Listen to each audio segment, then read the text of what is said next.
There comes a time in our lives when we all have to say to someone we've hurt, "Can you forgive me?" Perhaps you had a fight with your best friend or a family member or even your significant other and said some things you shouldn't have. Who hasn't? So after you all had a chance to cool down, you go and ask to be forgiven, and if you're truly sorry, you anxiously await those three little words. I forgive you. Well, what happens when the tables are turned and your loved one is asking your forgiveness, and you're the one holding the fate of this relationship? Can you forgive and forget? Or does it depend on the situation or how much pain has been caused? And if you do forgive, do you really forget? And if you don't forget, have you truly forgiven? The answers to some of these questions all coming up next. Stay with us.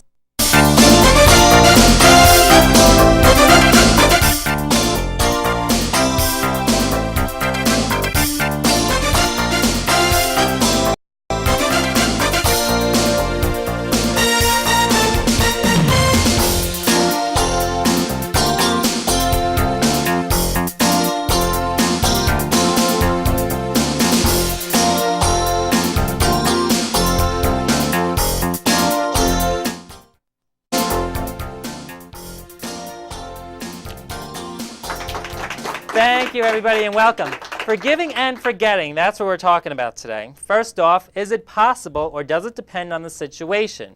Or maybe some wounds can just never be healed. According to medical research, forgiveness, however, may bring an enormous benefit to a person who gives that gift. If you could bring yourself to forgive and forget, you are likely to enjoy lower blood pressure, develop a stronger immune system, and experience a drop in your stress level. But for many, forgiving and forgetting is easier said than done. Joining me today is my good friend Phoenix Redhawk, who has some of the answers to some of these questions that we're asking today. Hello, my Hi, friend. sweetheart. So great good to see you. I love when you're here today. I love being with you. This is my good friend Phoenix, everybody. Hi, everyone. So nice to see you. So now you really have me on a hot seat that I have all these really answers. do. Well, I have maybe suggestions or ideas. Absolutely. So let's talk about forgiveness in general, because like I said before, there's so much hurt that we cause on other people and people cause on us. And doing medical research, there are some benefits to forgiving and forgetting, but it is easier said than done. Much easier said than done. What are your thoughts on the process of forgiving? From my own personal history of it and dealing with a lot of my students, clients, and my patients, the people that hold on to that hurt, no matter what it is, you're creating yourself to be the victim. And you're torturing yourself.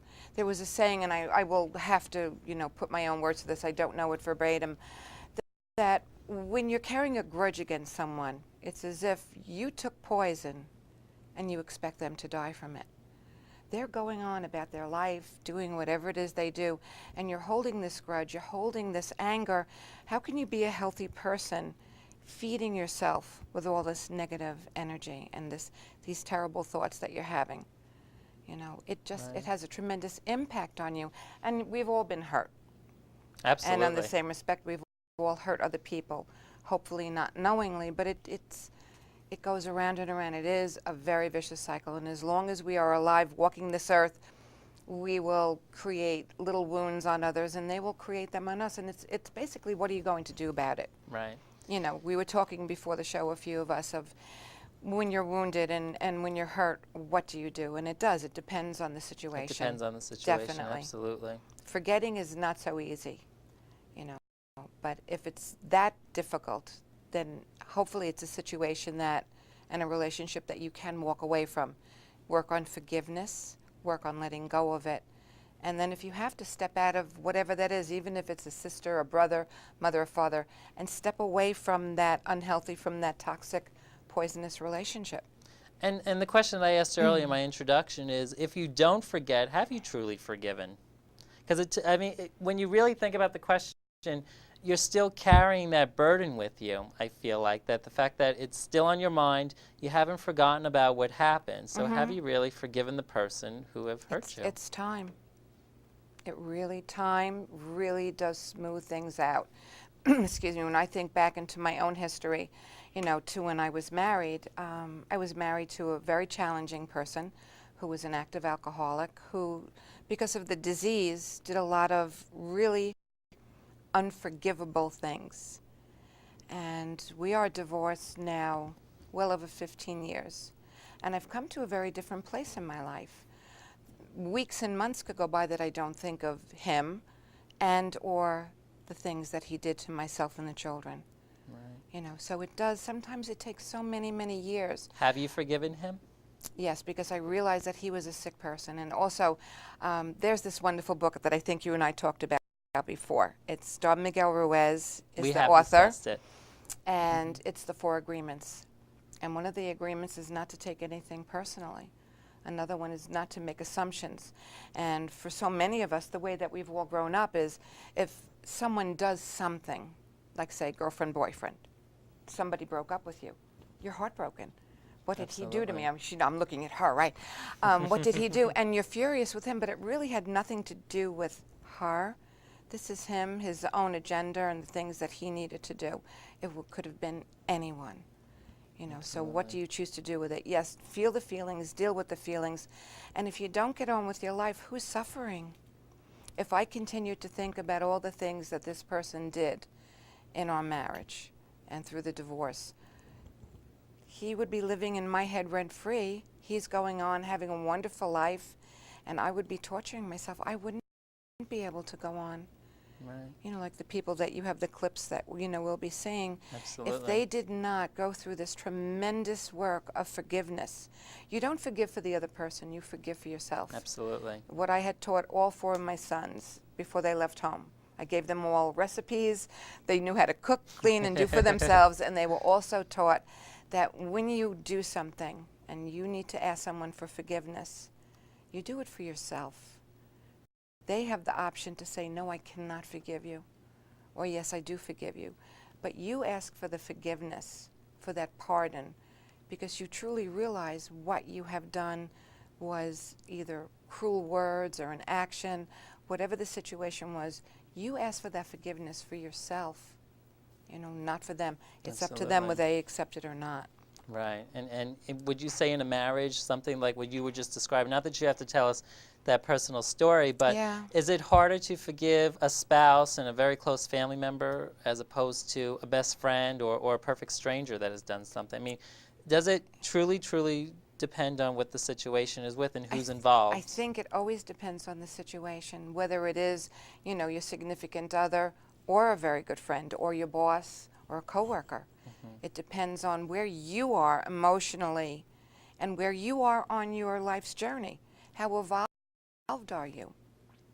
How long did it take you to reach the point to forgive your ex? With this person, I'd say it took a good 10 years. Wow. Because there was damage done to the children also. So was this something it was more protective. I think, that mother bear in me came out. It was, how dare you do this to any of the children? And I educated myself about the disease of alcoholism, which did not let him just say, well, I have a disease, so I could do whatever I want and blame it on the disease. That's not what it was about. He had to take ownership of what he did. To some extent he did, and then the rest of it was me. It's how much of this do I want to hold on to? Absolutely. And if I had been holding on to it, I wouldn't have the amazing life I have today. And in those 10 years that it took you to forgive him, was it something that was on your mind day after day? Did you burden yourself with this? No, but I was able to when, a patient comes to me or a client comes to me and they share a very similar story. It's so much easier for me to pull within myself as a person, as another individual that has gone through this, and as a professional from all my training, to pull upon my resources to assist them. And having had personal experience in the forgiving and being forgiven stages, it makes it smoother for me to assist somebody else in their journey. Right. And it's not always an easy journey. Absolutely really not. Isn't. There's plenty of bumps in the road of learning to forgive and trying to forgive certain people. And I do agree with you. I really feel that it does depend on the situation. And even though it is healthier, and we'll get to that in a little bit, it is healthy to forgive and forget just so that you can move on and not have that stress and that burden. Definitely. But it's much easier said than done for so many people. I mean, what was the process for you? I mean, I'm sorry to keep putting you on the spot. No, the process for me was talk therapy, was me really sitting down and thinking, what do I want to do with my life? Do I want to just sit here and be stuck here? And it does take a lot of courage to forgive. It does. It does. You know, because you're not sitting there, you know, as the victim, sitting on that pity pot saying, oh, poor me, look at what this person did to me.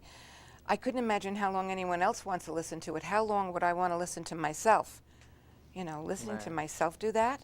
Now let me ask you, for more than a day or a week, it's like, please, no. did he come to you and apologize, or you just took it upon Never. yourself to forgive him? So you just outright Never. forgave him. Does he know you forgave him? I really don't know. You know, we have a child in common, and he has children from before he was with me. And I'm still in touch with 2 of them.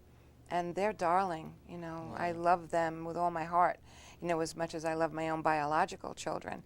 And they're wonderful, and we really never speak about their father. Wow. So you didn't need him to come to you and say, I'm sorry for what I've done. You just, for yourself, you did It was this. for myself. But it took you a very long time. It took me because, as I said, a lot of damage was done, and being the grown-up, okay, fine, I could, you know, put on my big girl shorts and get on with my life, but for the children, I had to work on getting them to heal from the damage that was done. Right. And being that this was your spouse and having alcoholism and giving off this type of abuse, you would say? Yes. What's the difference between, let's say, siblings having disputes and brothers and sisters, sisters and brothers, sisters and sisters?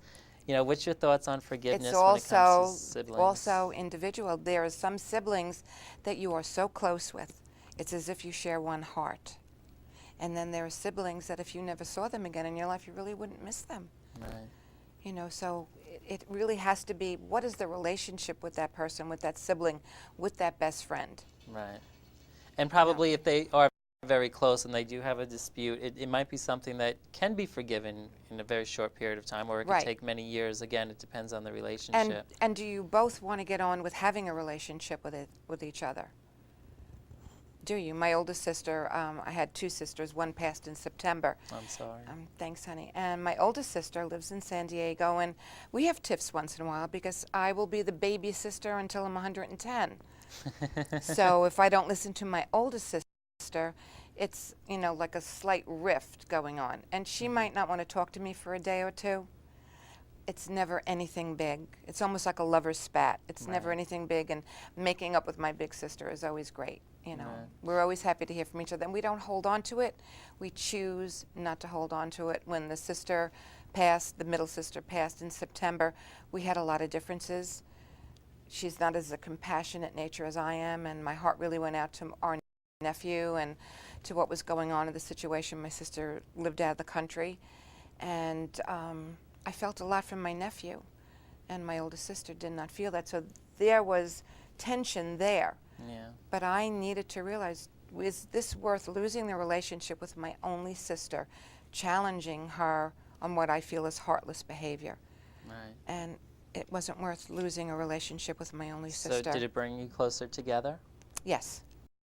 That's good. Yeah, it has. I mean, she's in her mid-70s. I don't, you know, how long will we have anyone? In the blink of an eye, any of us could be gone. Exactly. I mean, it's such a shame that it takes something like that to bring the 2 of you back together. You Right. know, it has to take a death, because it could have been a wonderful relationship between all 3 of you. Right. Well, the one that passed was very cold to both of us. So she really missed out on having 2 sisters that loved and adored her because of her own issues. And for her, I forgive her for her not wanting me as a sister, because this started way back. You know, when I was born, she was not even 2 years old. And she was, I guess, hoping to be the baby. Yeah. And she wasn't the baby, you know. So was it more of a jealousy thing, you think?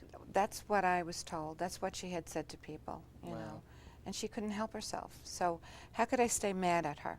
Yeah. You know, she really could not help herself. And she suffered during it much more than I did. There were plenty of times I was very, very sad about it.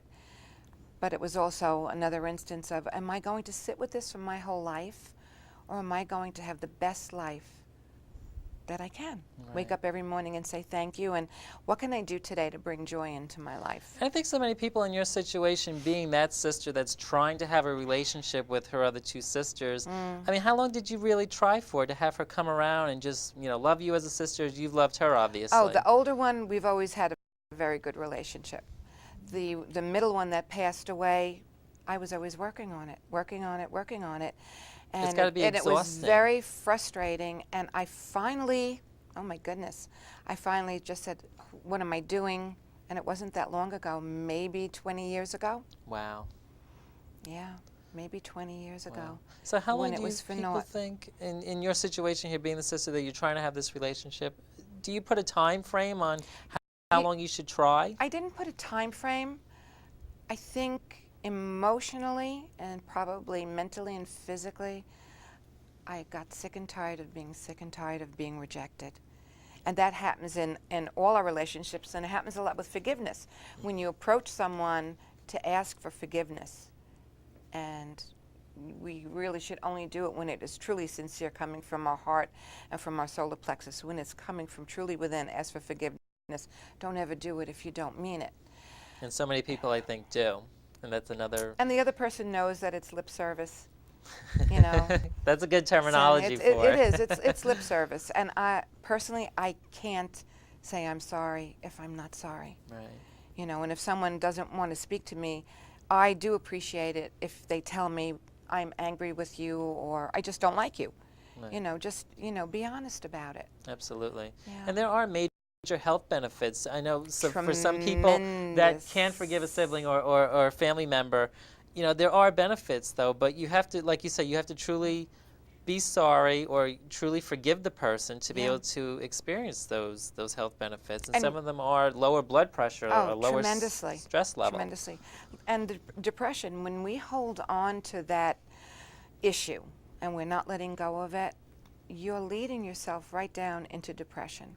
Absolutely. Because you're festering it and you're feeding it and I believe very much in the law of attraction.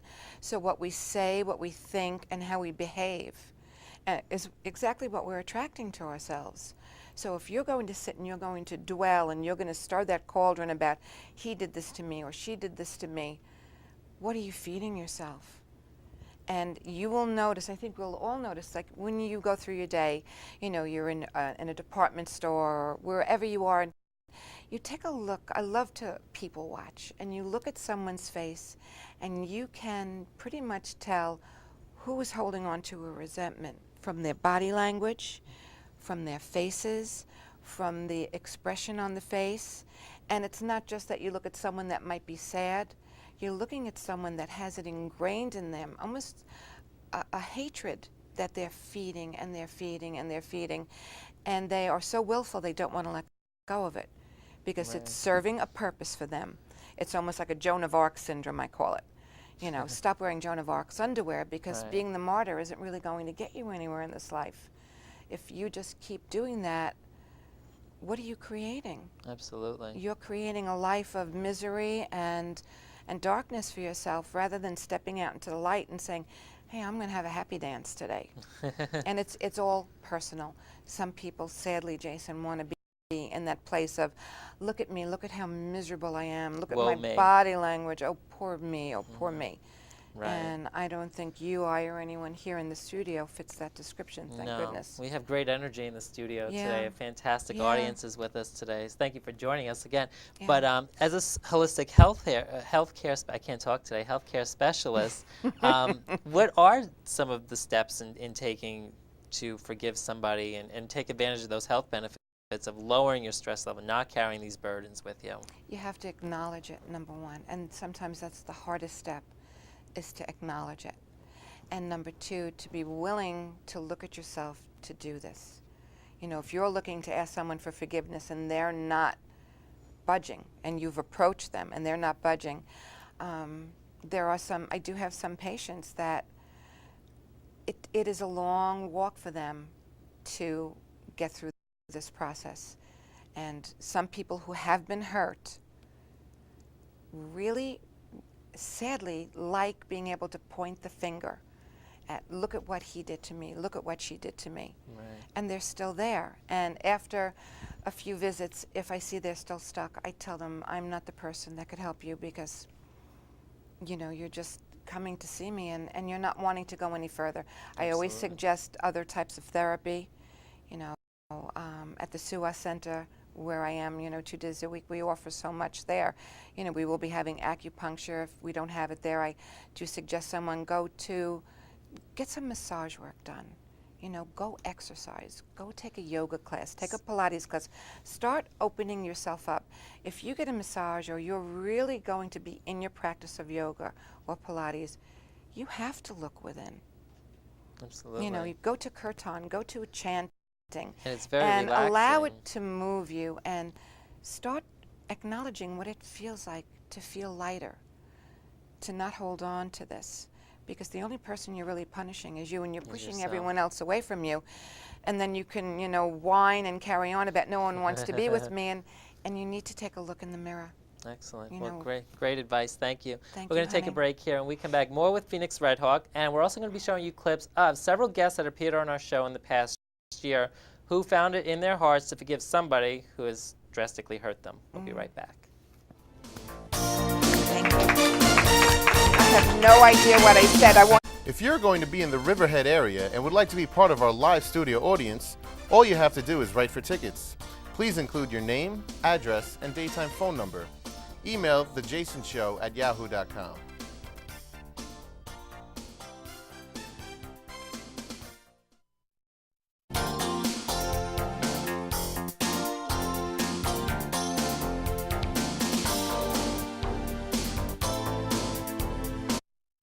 Hi there, we are back. If you just joined us today, we are talking about forgiveness and what the process is.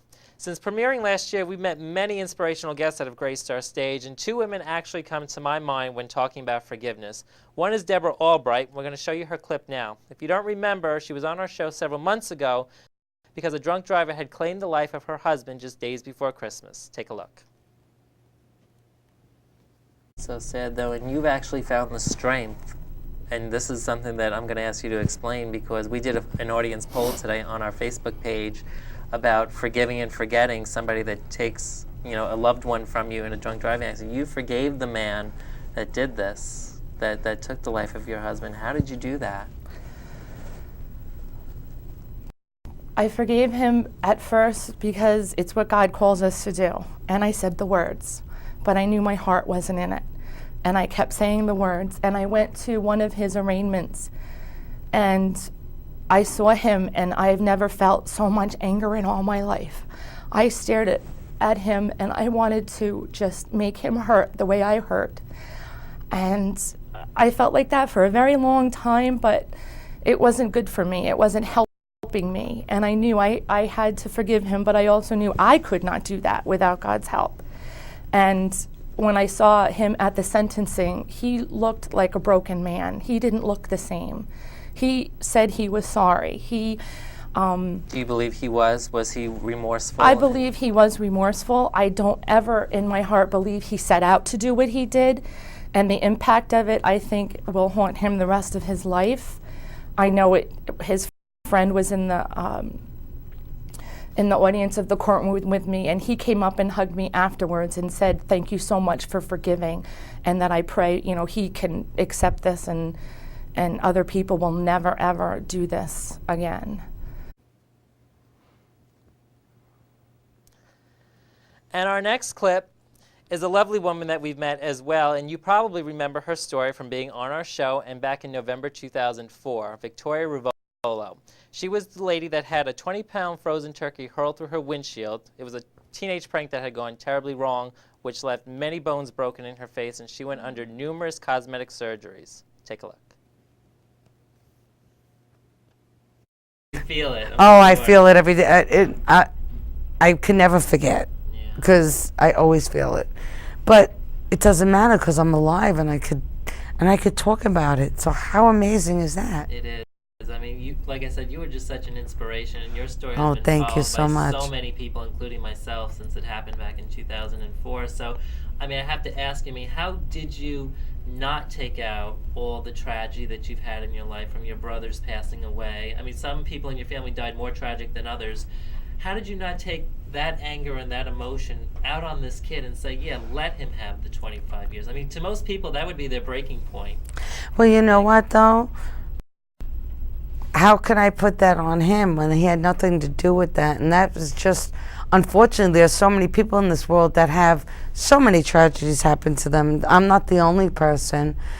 you know, and But for so many, I mean, what happened to you? oh yeah, but you know that what? would be a breaking point Oh, almost. well, I'll be honest with you. After I stopped the medication, I mean, I'm human like everyone else. I was crying myself to sleep at my sister's house. Why me, God? Why me? What did I ever do in my life that was so bad that I deserved this to happen to me too? And one day as I was crying myself to sleep, it dawned on me and I said, but wait a minute. God is everywhere. And if he's everywhere, then he knew I was in such great physical condition, because right before the incident, I lost well over 60 pounds. I was in the greatest physical condition I could ever be in. And every doctor told my family that, thank God I was. And I truly believe that that helped save my life. And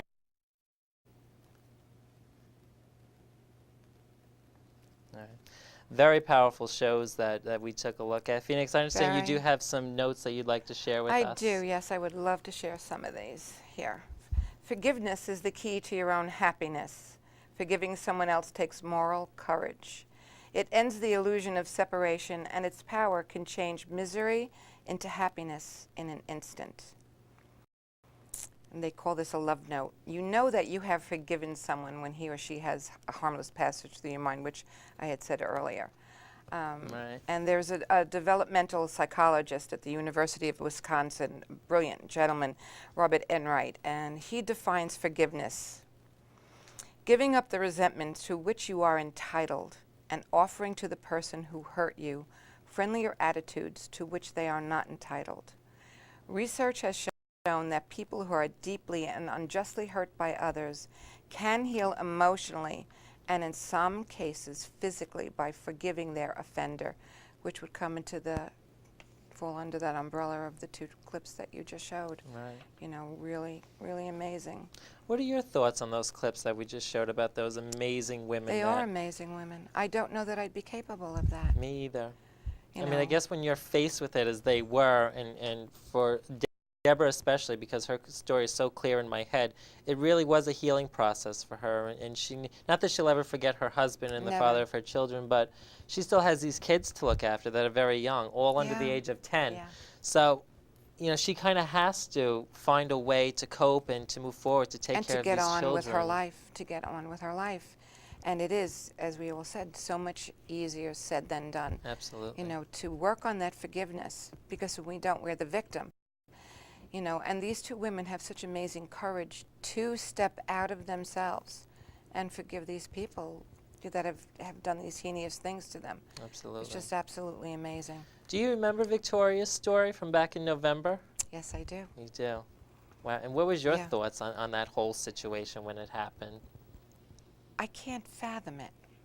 I really can't fathom it. You know, going through my own life's journey, you know, with things that have happened to me as a child and then growing up, for me, forgiveness on such a lesser level was traumatic and challenging. We had been talking the other day about a few things. I did a show on grief the other Yes. day. And for me, forgiveness and grief are sisters. They really sit so close to each other. One woman on the show has a child who is autistic. And the other woman that was on the show has 3 daughters. One daughter passed away at the age of 31. Wow. And, you know, we talked about how people judge you and measure your grief or measure your level of forgiveness. You know, one woman was, you know, the one with the autistic child. You know, she was asked, like, well, how do you forgive God for giving you this child?